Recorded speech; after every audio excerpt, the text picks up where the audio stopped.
Oke, kita lanjutkan belajarnya. Pada video ini saya ingin menjelaskan tentang jembatan Wheatstone ya. Jadi konsep jembatan Wheatstone ini dipakai ketika ada rangkaian seri paralel yang khusus, yaitu seperti ini bentuknya ya. Jadi bentuk kayak gini ini kita nggak bisa tentuin siapa paralel sama siapa atau siapa seri sama siapa, itu nggak bisa. Jadi kita harus pakai formula khusus, yaitu jembatan Wheatstone dulu pertama kali. Jadi ketika kalian ketemu bentuk seperti ini, ada 5 resistor yang saling berangkaian seperti ini. Yang kalian pertama kali harus cek adalah syarat ini nih. R1 kali R5 sama dengan R2 kali R4. Nah, ini bentuknya kebetulan berupa silang. R1 sama R5. Kalau R1 kali R5 sama dengan R2 sama R4, R2 kali R4, ya, ungu kali ungu, biru kali biru, maka akan berubah menjadi seperti ini. Ini artinya yang tengah, si R5-nya, si R3, itu hilang. Jadi ini tengahnya hilang nih, kosong. Nah, kalau tengahnya sudah hilang, si R3 itu sudah hilang, berarti tinggal R1 sama R4 seri, R2 sama R6 seri, gitu ya. Lalu terakhir mereka di paralel. Seperti itu. Caranya gitu. Simpelnya, oke. Nah, kita lihat sekarang contoh soalnya. Ada rangkaian seperti itu. 2 ohm, 4 ohm, 80 ohm di tengah, 3 ohm, 6 ohm. Kita cek dulu apakah hasil kali silangnya sama. 2 kali 6 yang R4 sama R2, 4 kali 3. Oh, ternyata sama ya. Berarti yang tengah ini bisa dihilangkan, sehingga resistor kita di sini 2 ohm, 4 ohm. Di sini 3 ohm, 6 ohm. Nah, 2 sama 4 di seri jadi 6. Gitu kan? 3 sama 6 di seri jadi 9. Lalu mereka 6 sama 9 ini kita paralel. 1/R paralel sama dengan 1/6 tambah 1/9. Jadi kalau dirapiin 1/6 tambah 1/9 itu hasilnya 5/18. Jadi R paralelnya 18/5 ohm. Seperti itu kira-kira. Kalau jembatan Wheatstone ya. Nah, kadang-kadang jembatan Wheatstone bisa juga ngebentuk seperti ini. Jadi nggak selalu tampilannya kayak gitu ya. Bisa juga kayak gini. Tuh. Nah, kita lihat ya. Kenapa ini bisa jadi jembatan Wheatstone? Aliran arus kan dari sini. Jadi saya gambar ulang nih. Dari sini aliran arusnya. Terus dia kepecah dua. Ada yang ke atas si 3 ohm, ada yang ke bawah si 1 ohm. Ya, yang ke atas kena 3 ohm, yang ke bawah kena 1 ohm. Nah, terus yang 3 ohm sampai sini kepecah dua lagi. Ada yang ke 5 ohm, ada yang ke 6 ohm.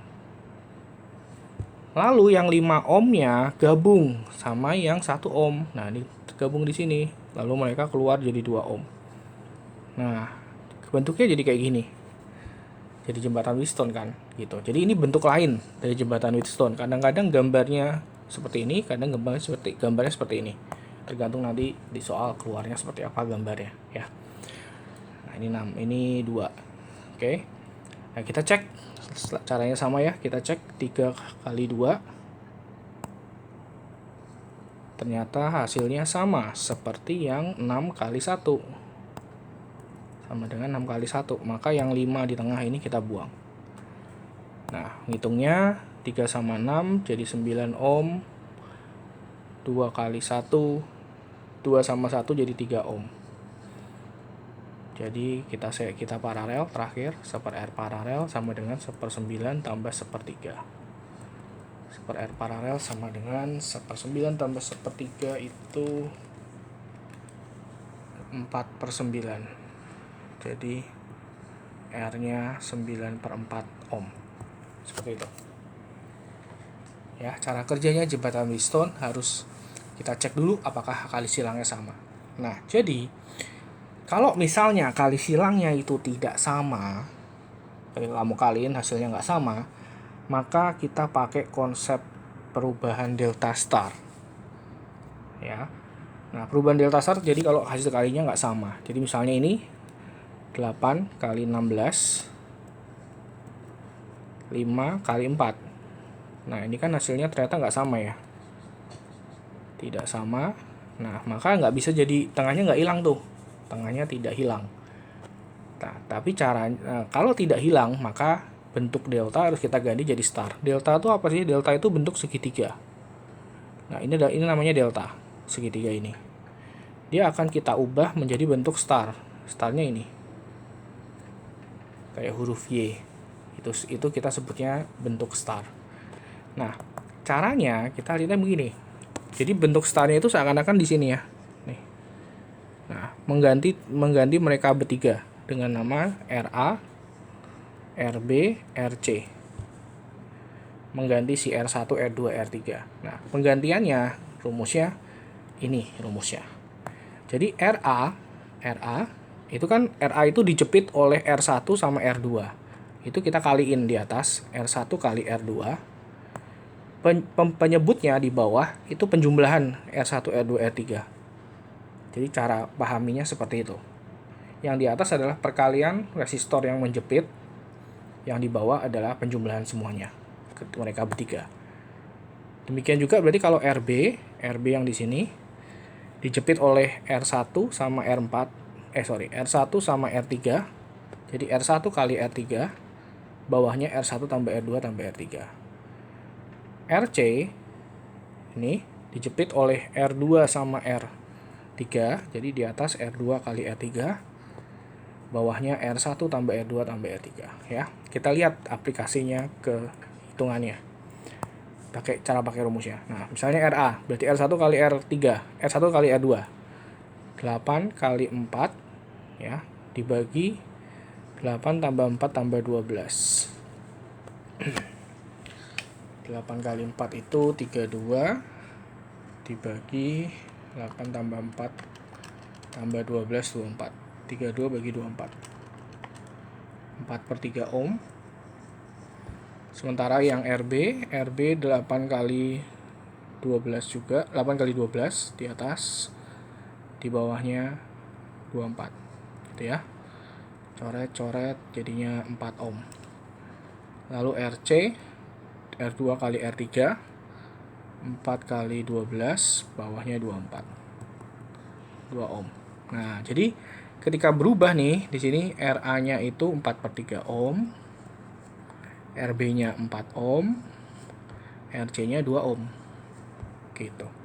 Kalau sudah berubah, kita bisa selesaikan dengan cara seri paralel. Ini 4 sama R4, R4-nya kan tadi 5 ohm ya. Itu di seri, 4 sama 5 dijumlah jadi 9. R6-nya 16 ohm. 2 sama 16 di seri juga, jadi 18 ohm. Lalu mereka kita paralel dulu. Cari dulu paralelnya ya. Saya taruh di sini ya. 1/R paralel sama dengan 1/9 tambah 1/18. 1/18 antara 9 sama 18. 1/9 tambah 1/18 itu 6 ohm, 1/6. Jadi R paralelnya 6 ohm. Lalu mereka semua ini yang 6 ohm ini kita seriin dengan si RA. Jadi R totalnya adalah 4/3 ohm si RA. Seri sama mereka berempat itu yaitu si 6 ohm ini. 4/3 tambah 6. 4/3 tambah 6. 22/3 ohm. Gitu. Seperti itu. Cara mengakali rangkaian yang bentuknya seperti ini. Kita sebut bisa pakai jembatan Wheatstone, tapi kalau jembatan Wheatstone-nya gagal, kita pakai delta star. Gitu ya.